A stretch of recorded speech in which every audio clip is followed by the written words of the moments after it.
A British teenager has been jailed for at least 52 years for murdering 3 girls at a Taylor Swift-themed dance class. Axel Rudakabana admitted to the horrendous acts of violence which sparked riots across the UK. Justice for Elsie, Alice and Bibi. Axel Rudakabana now likely to die in jail for brutally killing the 3 innocent girls. The minimum term which he must serve in custody of 52 years. It is highly likely that he will never be released. Chilling footage released of his movements before he stormed a Taylor Swift-themed dance class in Southport, where 26 children were inside. Rudakabana, armed with a knife, killed the 3 girls and stabbed 8 other children and 2 adults in the space of 15 minutes. In his mind was the intention to murder as many of them as he physically could. When Rudakabana entered the room, they were singing and making friendship bracelets. The now 18-year-old pleading guilty to 16 charges. What he did on the 29th of July last year has caused such shock and revulsion to the whole nation. The murders sparked riots across the UK after misinformation was spread that Rudakabana was an immigrant.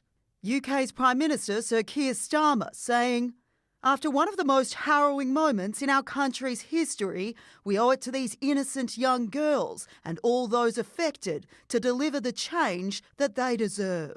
A public inquiry has been announced. To Bibi, Elsie and Alice, you will never be forgotten. In London, Hannah Sinclair, 9 News. Well, Donald Trump has ordered the release of thousands of classified documents relating to the 1963 assassination of John F. Kennedy. The move coming hours after the president used his first global address to send a warning to all businesses.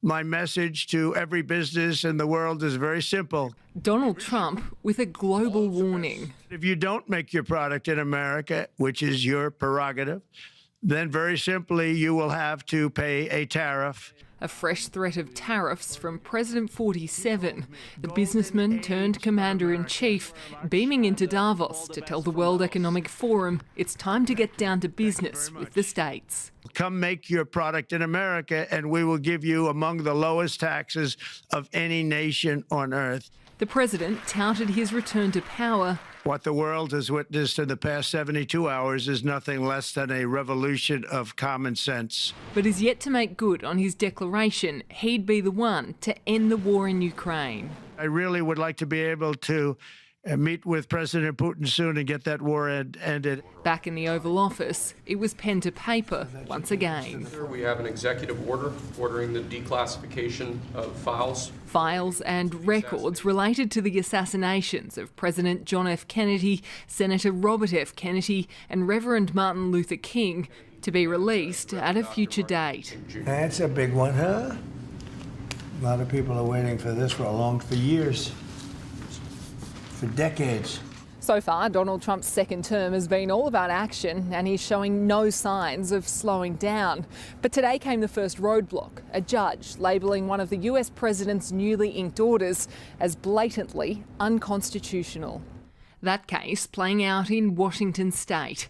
Trump's attempt to end birthright citizenship now blocked by a court for at least 14 days. We came to the courthouse today to defend the United States Constitution. Obviously, we'll appeal it. They put it before a certain judge in Seattle, I guess, right? And there's no surprises with that judge. At the White House, Lauren Tomasi, 9 News. Good evening. A police officer is tonight fighting for life following a horrific crash in the scenic rim. 9 News understands the senior constable was trying to pull over another vehicle when he crashed into a truck, the impact trapping him inside. On the Cunningham Highway, emergency services tend to one of their own. Inside this four-wheel drive is senior constable and father of 3, Chris Leonard, who's trapped and badly injured. His police vehicle ploughing into this truck moments earlier. The impact so strong it sent the officer down an embankment into a paddock the truck onto its side. I understand a nurse did stop and render assistance to the officer. It was firefighters who were needed urgently, crews forced to cut through the mangled wreckage to give paramedics access. But suffice to say, he has some very significant injuries and is receiving treatment. The rescue mission meticulous, paramedics treating the officer, at the same time fireys working hard to free him. Crews needing more than an hour to get him safely to the rescue helicopter. And we hope that he has a full recovery. The driver of the truck was treated at the scene, suffering neck pain, but was otherwise okay. The moments before the impact, now at the centre of a forensic crash investigation. We obviously don't have police involved in traffic crashes often. He comes to work each and every day to keep our community safe, particularly in the road safety space. So it's quite a sad day today. Anna Rawlings, 9 News. Straight to Jacob Chico now at the Royal Brisbane and Women's Hospital. Jacob, how is that officer doing tonight?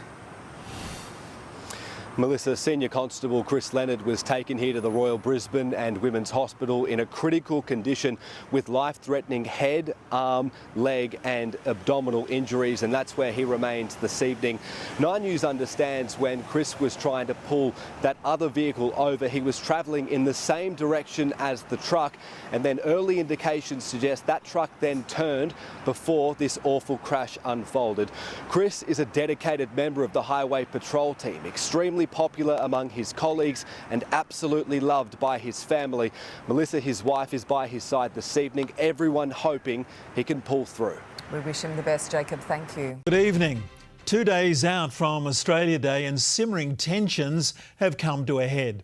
Vandals taking to a statue of Captain Cook in Randwick, smashing it and covering it in red paint. A politically charged statement written in red and signed with a sledgehammer. I'm absolutely disgusted of the ignorance of the people to do it. Vandals attacking a 150-year-old statue of Captain James Cook in Randwick overnight. I think it's a barbaric behaviour. It pushes people apart rather than brings them together, these sort of activities. Get an education, it's there, it's free, and put your point across in a decent, civilised manner. The monument's hand and nose smashed off, then peppered with balloons filled with paint. The timing of the incident, no coincidence, ahead of Australia Day. And it sets back the cause of reconciliation. It shouldn't be occurring. It is a criminal act, and I'm confident that those who have engaged in it will be caught. This isn't the first time this statue has been the target of vandals. It was just after Australia Day last year that red paint was thrown on the monument. Police and council now back here again with a new investigation and a new repair bill. I think it's an outrage, and I think the 0.1% of the population who would commit such an act are un-Australian. Just yesterday, 20 statues of former Australian Prime Ministers were damaged in Ballarat.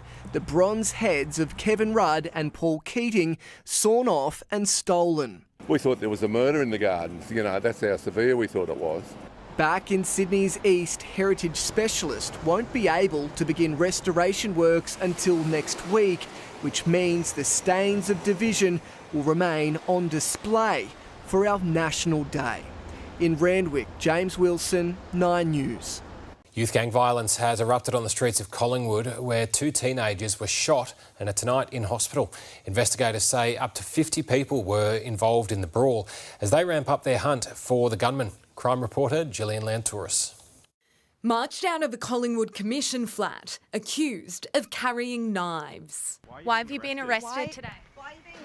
Why did you have a knife? This young man has been released from custody for now, but he's one of dozens of youths police want to question over a double shooting that's landed 2 teenagers in hospital. Only can be described as a horrific incident. Residents cowered in their homes as gunshots rang out on Vere and Campbell Streets just after midnight. I hear bang, bang, bang.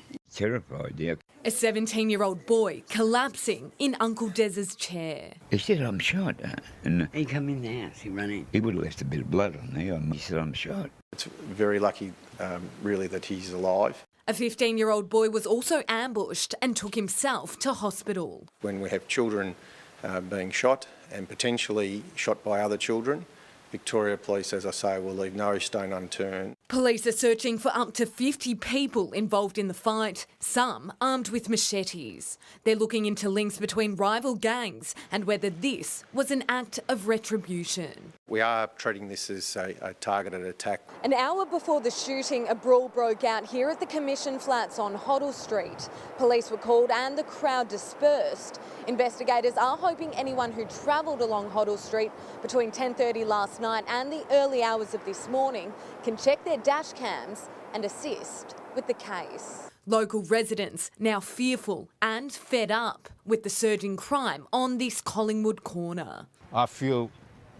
unsafe. I just need a CCTV here. OK, for more on this, let's go to Gillian Lantour is now live. Jill, you have an update for us on the investigation. Yes, Alicia, 9 News can reveal that a stolen car believed to be linked to the shooting was found dumped on Mountain View Road in Balwyn North early this morning. That vehicle will be forensically examined to see if it has any clues as to who that shooter is. But there's up to 50 people involved in this brawl, all aged in their early 20s and teenagers. So it will be difficult for police to determine exactly who pulled that trigger. Alicia. OK, Jill, thank you.